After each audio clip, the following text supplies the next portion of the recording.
Hey everyone, Jamie here from TechnicalCafe.com. Welcome to your 21st HTML tutorial. In the last tutorial we talked about what divs were and how we can create them in HTML and also how we can use them to style our web pages and make them look a little bit different and also make them look a little bit nicer as well. So something else we also talked about in the last tutorial was how we can use CSS code to style our divs. And so this tutorial is going to be a little bit different than the last tutorial. We're not going to be talking about divs anymore or really creating different web page styles, but rather we're going to be talking about frames and what they are and how we can use them to display multiple web pages within the same browser. So as you'll notice right here, we actually have two frames, and you can have as many frames as you want to. You can just declare how many they are, how big they are, and stuff like that within the code, which you'll see in a little bit. But basically, frames allow you to display multiple web pages within one browser window. And as you can see here, we have w3schools.com with the frames web page up here because this is a frames tutorial. And now we also have technicalcafe.com because I figured since it's a Technical Cafe tutorial, we'll just throw the blog up there. So basically this is what frames are, and just a quick note, the W3 Schools webpage says don't expect frames to be supported in future versions of HTML. So I'm not sure whether or not frames are still supported in HTML5, which is the newest version of HTML. But I figured it's still a good thing to know whether or not it's supported, and it's just something interesting to learn, and it'll improve the HTML knowledge here. So let's just first talk about the frames a little bit on this page. We have two frames, and is there actually two frames that you can actually resize. You can either resize it this way, or we can resize it this way. And there's actually code that you can use to prevent that from happening. And you can also actually display the frames horizontally or in rows instead of in columns here. So it would just be one frame on the top taking up 50% and the other frame taking up 50%, or whatever dimensions you specify. So let's take a look at what the code looks like to create this. So we'll come in here, and it's actually 14 lines of code, including 3 lines of space, so it's actually 11 lines of code, so it's not too difficult to create frames. So let's just take a look at what we have here. We have our HTML tags, and if you'll notice, under the HTML tags, we don't actually have a body tag where you'd usually expect it to be. Instead, the body tag is right here, and we have a paragraph within the body tag, and that's actually nested under the no frames tag. And what the no frames tag does is it actually tells the browser that if the browser does not support frames, like maybe an older browser if someone's using an old computer, or maybe if someone doesn't have frames enabled or their browser doesn't support frames, it'll tell the no frames tag says, okay, there's no frames, so let's just display this text instead of the frames that we have here. And actually right here is the code that we're using to put the frames on the page. So you'll notice that we have our frame set opening tag and our frame set closing tag, similar to what you'd have in maybe a list or the tables or maybe a form or something like that. And then we have the individual frame tags displaying the frames, and this is basically what the frames are. So we have the URL here and the URL here for our frames that we have displayed here. So let's delete this code here, and we'll start fresh and see what we can do. So let's just refresh here. We have our empty canvas here. And one thing I just want to point out within the frames thing here, sometimes when you refresh the browser window, and you might see this in a second, it doesn't refresh what you have for the frames, so you might want to just come over to Firefox, or Notepad++ rather, hit run and hit launch in Firefox if things aren't refreshing and looking the way you'd expect them to. I figured this out when I was playing with it a little bit before the tutorial, so I'm not sure why that is, but it's just something that I noticed happens. So you can just relaunch it and everything should be loaded the way you coded it to load. So let's just create a basic shell of our web page here. We'll say HTML, and then what we're going to do is we're going to create a new frame set. So in order to create a new frame set, we have our we have a set of tags, which is our frame set opening and frame set closing tag. That's just frame set and a closing frame set. And this is just like maybe a form or a table or something like that. So anything that goes between here is going to be a part of the frame set, and the frames are basically going to be defined here. So our frames are a part of our frame set, so they're nested within there. So let's just save that and take a look, and you'll still notice that nothing happens. And that's because we haven't actually defined how many frames we want or what our frames are going to be pointing to. So let's actually come over here, and you can actually, like I said before, display frames horizontally or vertically. So in this tutorial we're going to start off displaying them vertically, and then I'll show you how to display them horizontally. It's a quick change. So what we're going to do for that is, for vertical frames, we're going to be using the calls attribute, which stands for columns, similar to in a table. And then we're just going to say calls equals and then some parameters within here. So it's just going to be calls equals and then some quotation marks. So what we're going to be doing is, since we're going to be having two frames, we're going to have them each take up about half of the web page or the half of the browser. So it's going to be 50%. So one page is going to be in here 50%, the other page is going to take up the other 50%. So we're going to do that by saying 50, and then we're going to use the percent key, so shift 5. And then we're going to put a comma, and then we're going to include another 50%, or defining what the second frame is going to take up. So we'll say 50 and then percent. And if you have more than 2 frames, if you have 3 frames, you can just keep going and say, let's say 25% or 20%. So this one would have to be 30%, and then you'd have a full 100%. So this one would take up the most, least over here, and then second most there. So for this, we're just going to be doing 2. Though it is possible to do more, just keep adding on and add more frames. So now that we've defined our frames and how big they're going to be, we'll just come over here and refresh. And you'll notice that still nothing happened. And that's because we haven't actually put any frames on the page.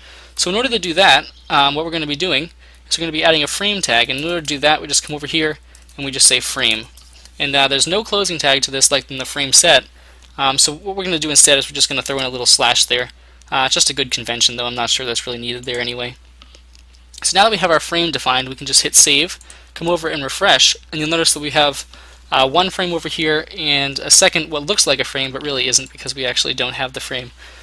So this is displaying w3schools.com, and this is what I was talking about earlier, how you're going to want to reload the whole frame.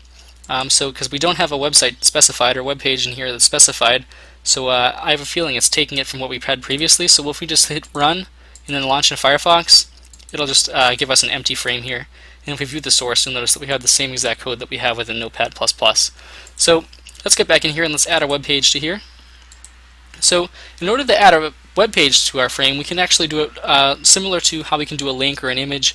We can have an internal web page, like a web page that we have on our server in the same directory or a different directory, like if we're linking to another page within our website. And in order to link to any web page, we just say source or src equals and then some quotation marks. And we're going to be linking at first just as an example to the divs web page that we created from the previous tutorial.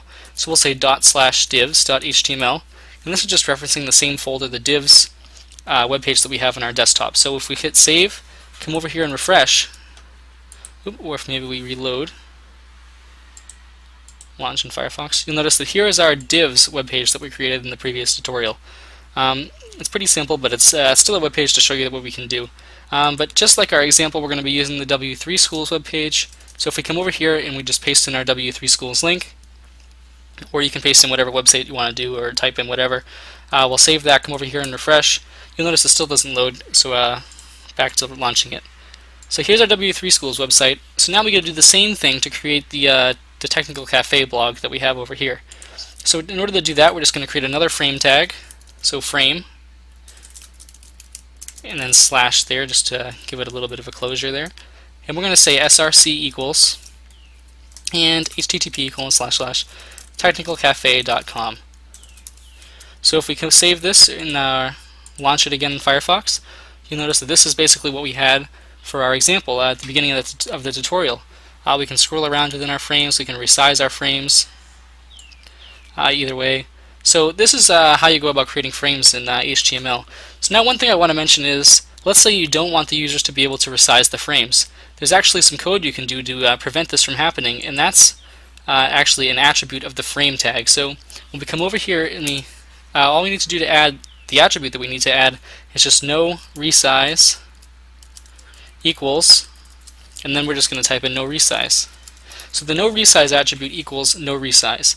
So what that's going to do is it's going to prevent users from actually resizing the frame. So if we go over here and launch it again in Firefox, you'll notice that now users cannot click on this and drag it like they previously were able to.